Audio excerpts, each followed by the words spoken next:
వాహనదారులకు good news. భారీగా తగ్గిన పెట్రోల్ డీజిల్ ధరలు. పశ్చిమాసియాలో యుద్ధం కారణంగా చాలా దేశాల్లో ఇంధన సంక్షోభం కొనసాగుతుంది. ఈ క్రమంలోనే కేంద్ర ప్రభుత్వం కీలక నిర్ణయం తీసుకుంది.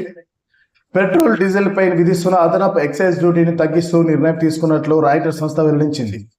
పెట్రోల్ పై లీటర్కు 13 నుంచి 3 రూపాయలు తగ్గించగా డీజిల్ పై ఉన్న 10 రూపాయలను పూర్తిగా తొలగించినట్లు పేర్కొంది.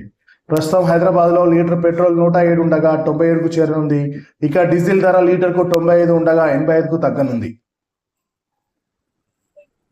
ఇరాన్తో యుద్ధం కొనసాగుతున్న నేపథ్యంలో హార్మోజ్ జలసంధి వద్ద అంతరాయం నెలకొంది. చమురు, గ్యాస్ సరఫరాలు ఇబ్బందులు ఎదురవుతున్నాయి. చాలా దేశాల్లో చమురు, గ్యాస్ ధరలపై సంక్షోభం నెలకొంది.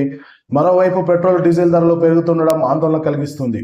ఈ క్రమంలోనే కేంద్రం వాహనదారులకు ఊరట కల్పించేలా ఎక్సైజ్ డ్యూటీని తగ్గించింది.